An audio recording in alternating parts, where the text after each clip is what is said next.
Eu vou explicar aqui um pouco sobre a timeline que eu criei, pessoal. Aqui é uma timeline sobre a história do computador, né? A história da computação, até chegar aos tempos atuais. Então vamos lá. Tudo se iniciou em 1950, ou naquela época, e toda a apresentação eu fiz ela em inglês. Os slides, a timeline foi toda em inglês, apenas eu vou apresentar em português. Então vamos lá. A palavra computador ela vem do verbo calcular, que por sua vez significa calcular. Assim, podemos pensar que a criação dos computadores começa já na velhice, uma vez que a relação de contagem já intrigava os homens. E o início disso tudo, um dos primeiros passos foi justamente o que? Foi o ábaco e a calculadora de William Helm Leibniz. Acho que é assim que se pronuncia, é um alemão. Então vamos lá. O ábaco. O ábaco ele é considerado atualmente o primeiro computador. Ele é um tipo de calculadora que realizava operações algébricas e que no século XVII o matemático escocês John Napier foi o responsável pela invenção da régua de cálculo. Ele foi o primeiro instrumento de contagem analógico capaz de realizar cálculos logarítmicos, e esta invenção foi considerada a mãe das calculadoras modernas. Então, hoje a calculadora ela deriva-se, não, ela evoluiu, digamos assim, a partir é, do ábaco, né? A partir do ábaco veio havendo melhorias e melhorias e chegamos à calculadora que temos hoje, atualmente. Além do ábaco, teve também a primeira calculadora de bolso capaz de realizar os 4 primeiros cálculos matemáticos. Ela foi criada por Gottfried Wilhelm Leibniz. Esse matemático alemão desenvolveu o primeiro sistema moderno de numeração binária, que ficou conhecido como roda de Leibniz. Então, a partir do ábaco e do desenvolvimento na época, o que chamava a atenção, imagino eu,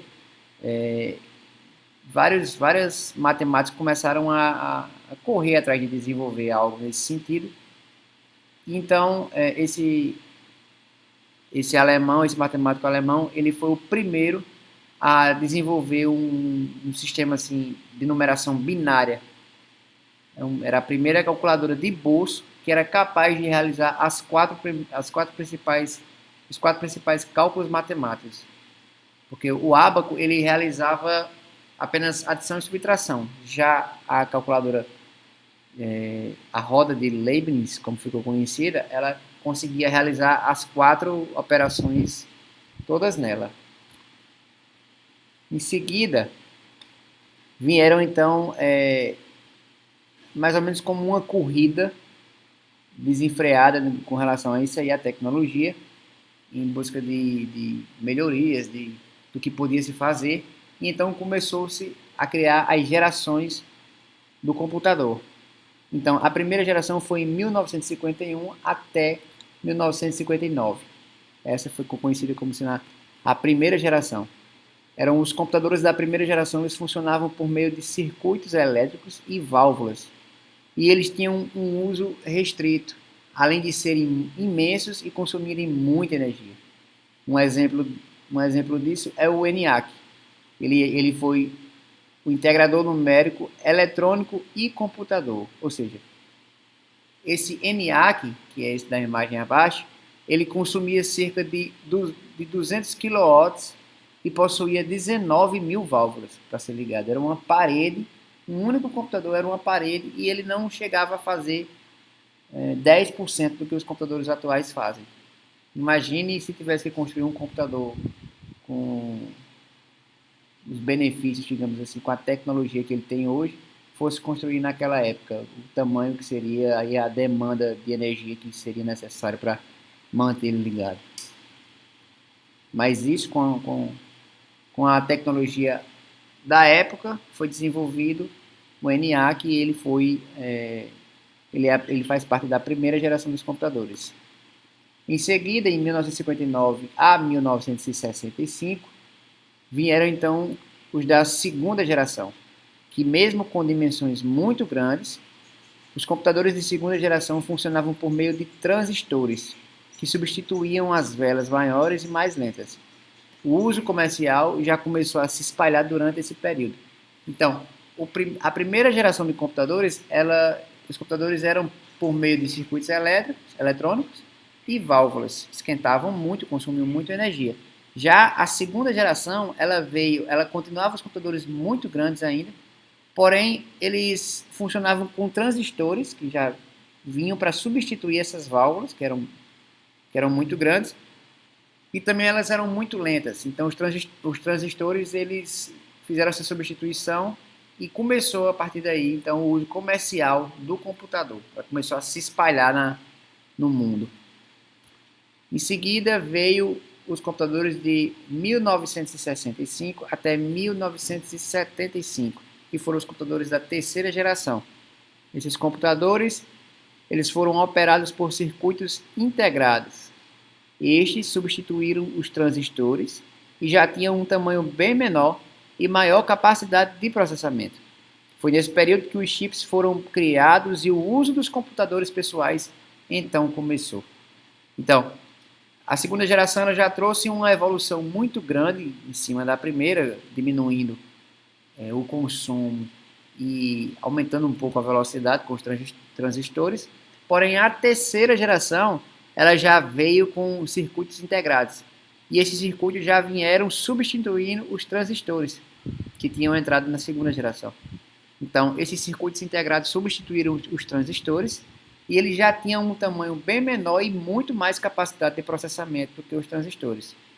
E então, a partir daí, foi nesse período que os chips foram criados, foi começando a desenvolver os chips que hoje nós temos nos computadores.